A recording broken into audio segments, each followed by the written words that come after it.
Assalamualaikum warahmatullahi wabarakatuh. Perkenalkan, saya Afida. Pada kesempatan kali ini, saya ingin mengajak teman-teman untuk memahami toleransi risiko. Nah, mari kita bahas secara lebih mendalam materi kita yang berjudul How to Determine Your Risk Tolerance Level.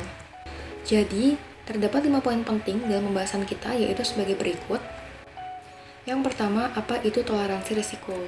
Toleransi risiko adalah tingkat risiko yang bersedia diambil oleh investor. Risiko sendiri berarti menoleransi potensi kerugian, kemampuan untuk menahan perubahan pasar, dan ketidakpastian untuk memprediksi sesuatu di masa depan.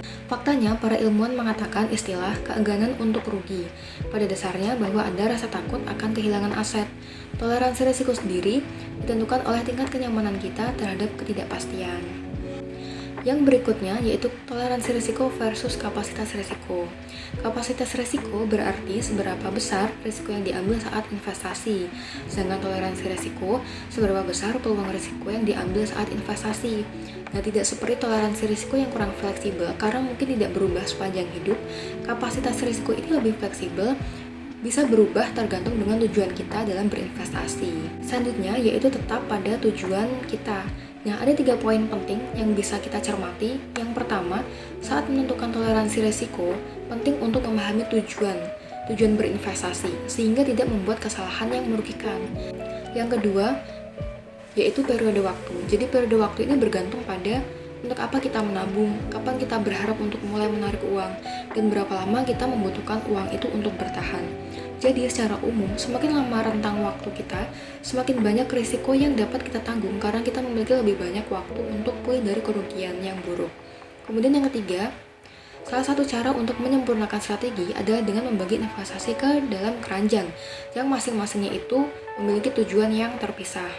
Misalnya, keranjang yang dibuat khusus untuk pertumbuhan dan pendapatan dapat diinvestasikan lebih agresif daripada keranjang yang disisihkan sebagai dana darurat. Yang selanjutnya yaitu menerjemahkan toleransi risiko ke dalam strategi investasi. Nah, ada 3 langkah yang bisa kita lakukan. Langkah yang pertama yaitu melengkapi kuesioner profil investor Schwab Intelligent Portfolio, dapat membantu menilai toleransi risiko individu. Jadi karena website ini merupakan website bisnis, jadi satu caranya seperti itu. Tapi mungkin ada fasilitas lain yang serupa yang dapat digunakan untuk membantu kita dalam menilai toleransi risiko. Kemudian yang kedua yaitu membiasakan diri dengan data kinerja umum untuk portofolio.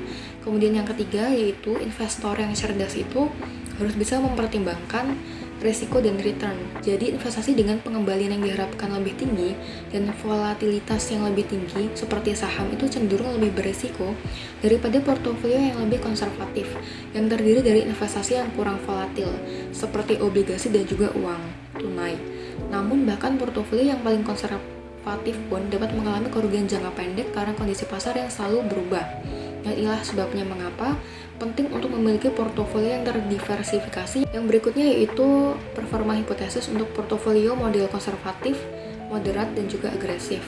Jadi katakanlah pada awal tahun 1970, seorang investor ini memutuskan untuk menginvestasikan $10.000 ke salah satu dari 3 model alokasi aset hipotesis yang ditunjukkan hingga pada akhir tahun 2016, investor tersebut menyeimbangkan kembali portofolio untuk memastikan apakah masih ada persentase saham, obligasi, dan uang tunai. Portofolio paling agresif akan naik menjadi 892.000, portofolio moderat akan bernilai 676.000, dan portofolio paling konservatif akan bernilai 389.000. Hal seperti itu menunjukkan bagaimana mengambil risiko investasi berpotensi memberikan hasil yang lebih besar daripada bermain aman. Nah, kemudian ada hal-hal yang dapat kita pertimbangkan pada masing-masing portofolio ini.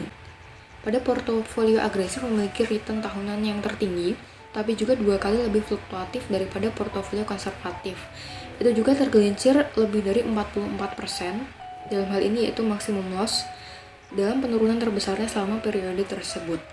Kemudian penurunan tahunan terbesar untuk portofolio moderat dengan campuran aset yang sedikit kurang stabil adalah sekitar 32%. Dan portofolio paling konservatif turun hanya 14% dalam penurunan terbesarnya. Namun itu juga merupakan return tahunan terendah selama periode tersebut. Jadi, ketika kita secara akurat dapat mengukur batas risiko investasi dan kemudian berinvestasi dalam portofolio yang mencerminkan toleransi risiko, periode waktu, dan juga keadaan pribadi, yang berarti kita selangkah lebih dekat untuk mencapai tujuan keuangan kita. Nah, sekian presentasi yang bisa saya sampaikan. Mohon maaf apabila masih banyak kekurangannya. Wassalamualaikum warahmatullahi wabarakatuh.